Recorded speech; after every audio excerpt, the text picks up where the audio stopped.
Good morning. Shawn here for today's mentor session. It is Thursday, February 25th. Look forward to an amazing day. Hope you're off to a great day, morning or night, wherever you are in the world. And let's get this thing going here. Okay, the first question comes from Belle Donovan. And Belle says, what is your best advice on how to get your product on the shelf of other small and medium businesses? The background is we are an e-commerce business that supplies false lashes and magnetic lashes. We want to get into the B2B space, and in particular, nail salons, hairdressers, and beauty salons. We are currently doing sales coaching and are working through adding to our prospect list. In about 4 weeks, we'll be making our first contact and just wanted any tips or advice before we do. Well, Belle, it sounds like you're doing exactly what needs to happen. I would put together a process with your scripts of think about, like, today I am going to make my first call. How do I get the contact information? Is it a phone call? Is it a drop by? And what is the purpose of each contact that you're making? And think about the scripts around each one, and then take it all the way through. So imagine you're dropping by a nail salon. Well, what is the best time to go to the nail salon?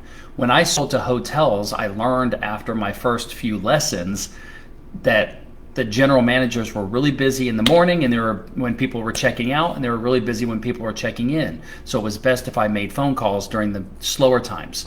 So know your market, know your customers, and find out when is the best time to contact them.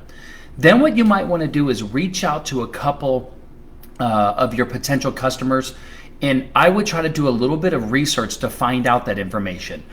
What is the buying pattern or buying program of each of those stores? Like, do they buy through distributors or do they buy directly from companies like yours?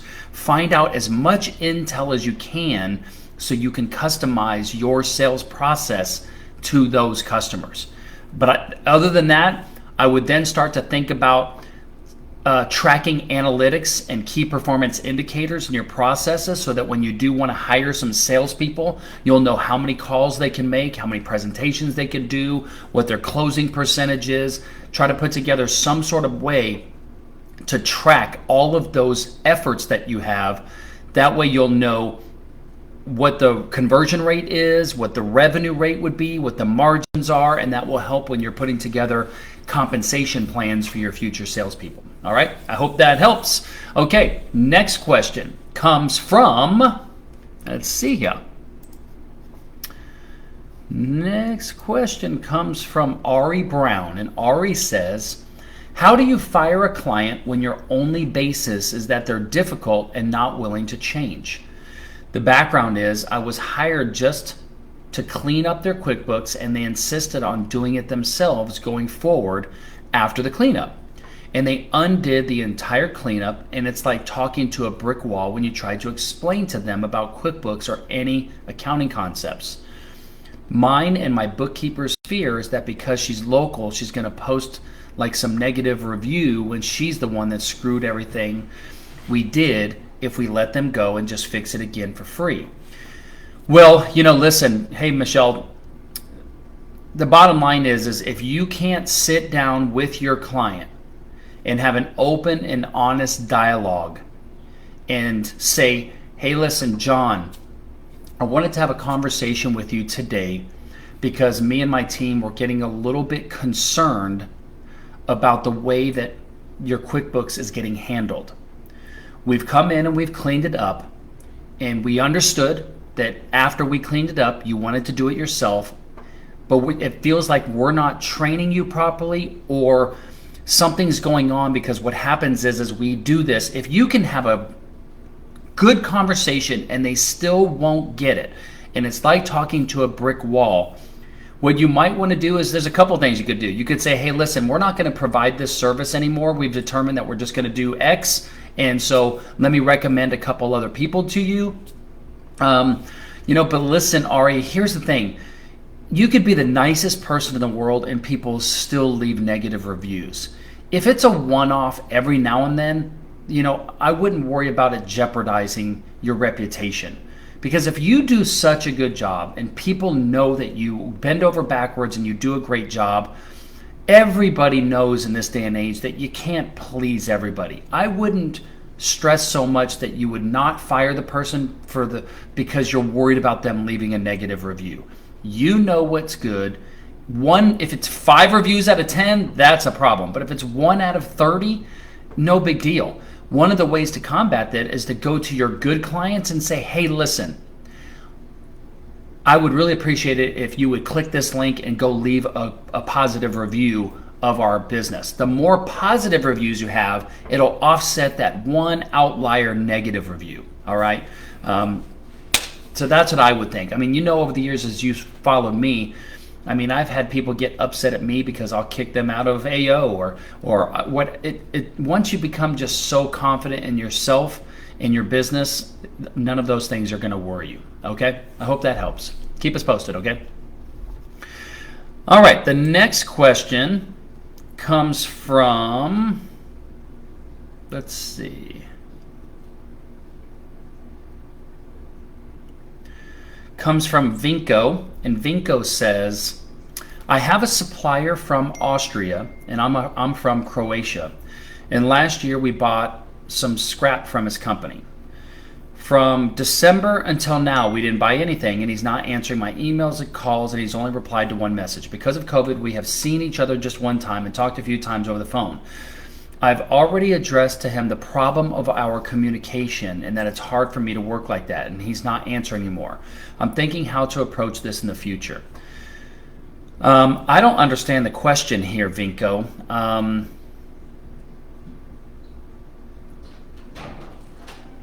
I don't understand the question. I don't know how to answer this one.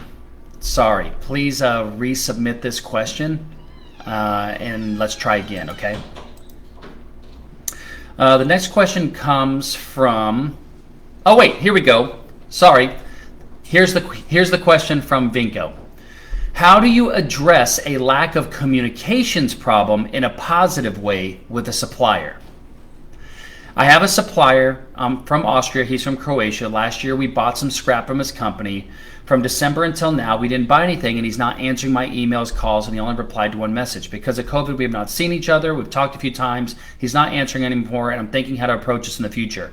Vinko, listen, here's the situation. We can't force somebody to return our calls. We can't force somebody to reply to our emails. Sometimes we just have to kind of either go there, but we have to exhaust every possibility of getting in touch with a person. And then at the end of the day, maybe try somebody else on their team to maybe see if that person is dead. Maybe with COVID, they're in the hospital. You never know. So try somebody else on their team, or just try another supplier.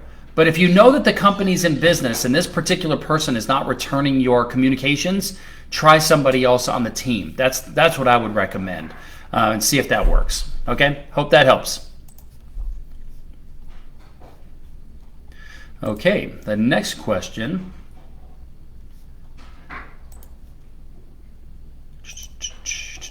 The next question comes from Kathy Lee, and Kathy Lee says, finding the right person and creating the right process to train them as my number 2.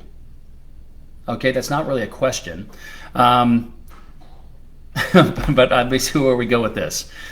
I've been in the mortgage and real estate industry for 20 years, and I've built a niche/reputation for myself, so I don't have a problem generating business. What I need help with are finding the right people to delegate things off my plate.